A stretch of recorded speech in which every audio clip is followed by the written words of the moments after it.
So after the main publisher of the major newspaper that goes to all our military members resigned the other day and said effective end of September, he would no longer be a part of the newspaper Stars and Stripes, the Pentagon immediately intervened and said, "You can't resign. We are firing you, and we're going to fire you for insubordination. Not only are we going to fire you, we're going to fire the editor-in-chief. We're going to fire a reporter who did an expose about the horrific conditions that our military members are experiencing in Bahrain. And then the Pentagon is going to defame you and call you a slob and horrible people and try to make sure that other people won't hire you in the future, despite you having a very good reputation and being really respected within the military community for the better part of 2 decades and in general." So let's talk about what went down. So the publisher of a military newspaper, the main military newspaper called Stars and Stripes, which has a circulation of over 1 million. It's the main newspaper our military members read. The publisher's named Max Lederer. This past week, Max Lederer resigned. He was there for about 20 years, 19 and a half years or so, and just said that he was unable to continue to report with independence after Hegseth and other Hegseth henchmen put in military officials to literally monitor the reporting and demanded that Trump propaganda be pumped out of Stars and Stripes. Stars and Stripes recently reported also about the horrible conditions aboard the USS Abraham Lincoln, and they've always maintained their editorial independence. The newspaper began in the Civil War. It was on and off again, but really since World War II, it's been the main newspaper that our military community reads. And so the publisher said, "I can't be in an environment where you're going to turn this into a propaganda thing." And he said it in a very nice diplomatic way. "I'm moving on. September's my last day." And then the Trump regime said, "Nope, insubordination, you're out." And then they fired other people as well. So the Pentagon gave separation notices on Friday to the publisher and editor-in-chief of Stars and Stripes, the U.S. military news outlet, partly funded by American taxpayers. The notices delivered Friday gave publisher Max Lederer and editor-in-chief Eric Slavin 5 days to appeal their dismissals. The cause cited was insubordination. And then the Trump officials, to add an extra level of kind of immaturity and just horrible conduct to this, then went to state regime media Fox, propaganda network, and said, "Max," this is the former publisher, "has wasted 2 decades as publisher while the Stars and Stripes languished under his lethargic and lazy leadership. He's a typical slob of a bureaucrat who wastes taxpayer money, never gets held accountable for doing a bad job, and cannot even handle basic tasks like attending meetings or responding to emails. He should have been removed years ago. But that's the government in a nutshell." Then Eric Slavin, the editor-in-chief, who was also fired on Friday, said, "I am being fired for stating in a CBS interview that censorship of news for service members would constitute a red line for me. The Pentagon's Public Affairs Office has charged me with insubordination for simply saying that censorship of news for service members would be my red line." And they're saying that I committed insubordination for that. And then we heard from Lara Corte, and she writes, she's a writer for Stars and Stripes. "Today I was informed that the Department of Defense is firing me for insubordination after I told the CBS reporter that I work for Stars and Stripes, not the Pentagon, not any administration, and not any policymaker. I consider it a great privilege to live alongside members of the military and share their stories. It's a shame for the institution and service members who swore to defend the Constitution and deserve the right to a free and independent press. I'm proud of the work my colleagues and I do at Stars and Stripes, especially the last 6 months, covering the protracted conflict in Iran. Military families and service members have trusted us to share their experience with the world, and I don't take it lightly." And then Lara said, "In the meantime, read my latest story about the struggles that military families are going through right now. Hundreds have been stuck in limbo after evacuating Bahrain and are facing emotional and financial hardships. And her story was so powerful, so I just wanted to share it with you briefly. Navy families evacuate from Bahrain face uncharted territory amid bureaucratic confusion.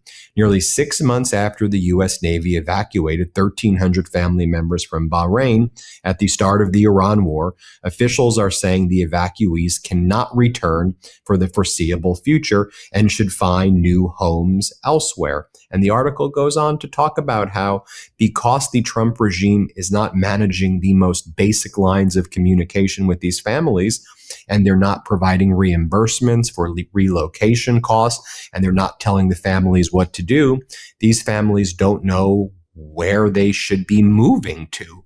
They don't know what to do with their kids who are in schools at like Bahrain schools. The teachers who teach the students who are kids of our service members are taking jobs elsewhere. They don't know where to go. These kids are out of school who are the kids of our service members. They don't know what to do.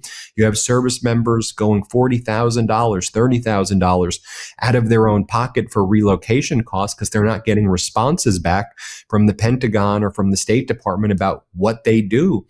Where do they live? Where do they eat? Where are they?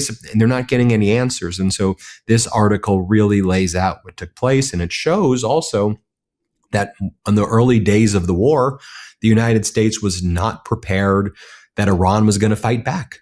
And Iran knew precisely the locations where some of these family members had apartments. And so remember in the early days of the war, when Iran struck certain areas in Bahrain and certain apartment complexes, they knew that they could shut down the logistics of the military and that Trump and Hegseth wouldn't know how to manage it. And so why I'm sharing that with you and talking about Bahrain school is that this is critical reporting.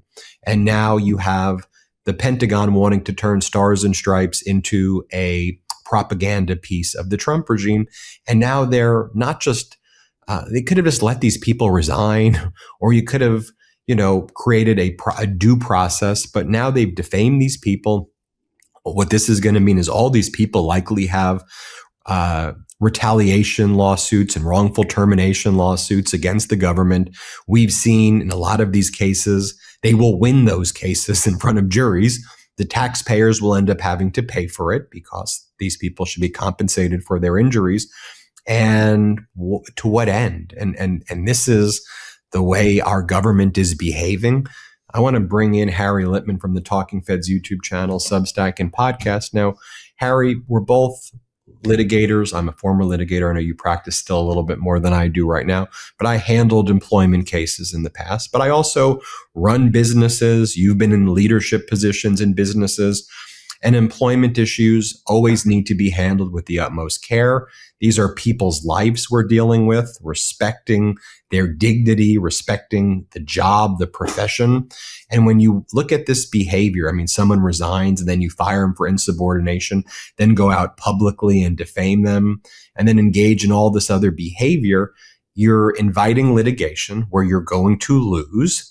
And then the Trump regime's like, we don't want to sit for a deposition. We're not going to turn over the documents.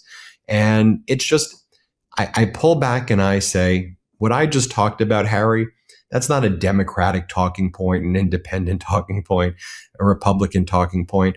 This Trump regime are behaving horribly. They're creating hostile work environments. They're treating human beings like absolute shit. And they're going to get sued for it. All these people are likely going to sue him, Harry. What do you make? Look, I think that's right, but it's really the least of it.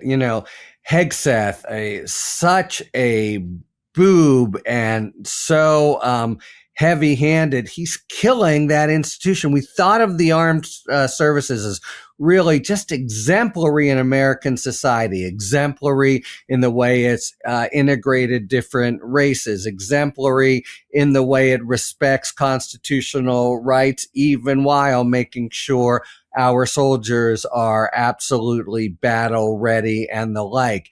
And, I focus on DOJ, but it's the same thing here. They're killing the place.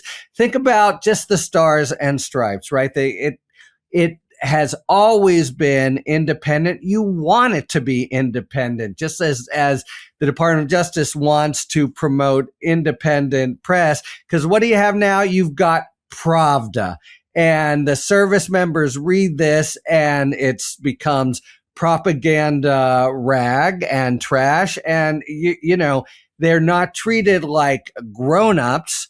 And that it just shows the American people for starters, but the soldiers can't friggin' believe what their superiors say because it's all politics. They're so thin-skinned and petty, especially at the top and Hegseth. And, you know, it's part and parcel of the purging of what seemed to be, by all accounts, really competent people ready to be promoted. And almost all of them whom Hegseth has just decapitated are people of color, women, and the like. He is setting this institution back years and years. And so besides the rank injustice to individual persons, what does it mean for the Army? You know, look, we've just been this week talking about the incredible conditions on a U.S. battleship. This is the Abraham Lincoln, USS Abraham Lincoln. We supposedly are. We are the most advanced, powerful fighting force in the history of the world. What the hell is happening that people are deployed there and are just somebody's, you know, jumping ship? It's so bad. And our draft dodging commander in chief says, oh no, it's fine. They should stay there even longer. The military has always had the bipartisan support, the genuine bipartisan support of, you know, getting what they need to do their job, but also they've really created, you know, and the people who choose it for their career, there is a whole world and ethos, and it's not for everyone, but it's scrupulously fair, and it is in its own ways kind of progressive. And, you know, it's such a small point for people who are devoting their lives, putting their lives on the line, that there's a newspaper there that tells the, you know, the stories they're interested in with a modicum, not a modicum, they're truthful. And look, in general, government censorship, which is just what's happening here. No, you've got to say sweet, nice stuff about the government. Is there some overwhelming need because of security? I don't think so. Well, you know, why are they censoring, which they're not supposed to do? It's just another example of just infantilizing the Army, treating them like kids. And, you know, I think I don't remember a time, Democrat, liberal Democrat, conservative Republican, where in actuality there's been such disrespect for the fighting forces. One can only imagine. We ask them to put our lives on the line. One can only imagine what soldiers are saying in private, watching the kinds of degradations that Hegseth is pulling every week. Harry Litman, it's a great point, and we will follow up to see what happens there. But it is the ultimate level of disrespect. And again, you have people, these are their careers. This is what they've devoted their life to. I wanted to share that article about Bahrain because it's not a Democratic article or Republican article. I mean, this is embedded in that story is the meta story that we're talking about.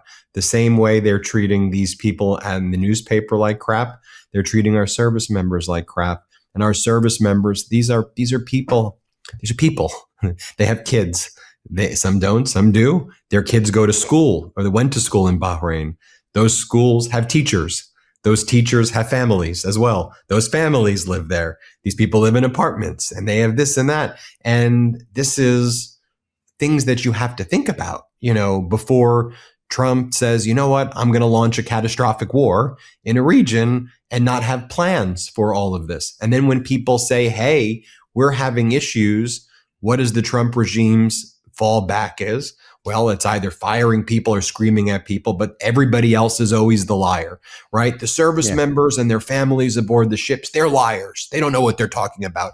They have it the best. They're being treated amazing. These families in Bahrain, they don't know what they're talking about. No, spend the same effort you do or more defaming them, actually just doing the thing and help them and do what the job is and set up a leadership structure that does the damn thing. Everybody subscribe to Harry Litman's YouTube channel. It's called the Talking Feds YouTube channel. Subscribe right now and tell Harry in the comments that I say hello. And hello back to you. But I'll just make a point. We would owe this to our service members if something bad had happened to them as a result of the enemy or whatever. Think about Afghanistan. These people have been dislocated specifically because Trump pursued an illegal war of choice. I mean, we are legally, ethically, morally bound to try to temporize the bedlam and the complete upending of their lives, and we don't care. Subscribe to Harry's YouTube, Talking Feds. Thanks, Harry. Thank you, Ben. Before you go, our book, WTF America, is available for pre-order now. It's the story of how we got here and how we fight our way back. To pre-order, scan the QR code or click the link in the description. Let's do this.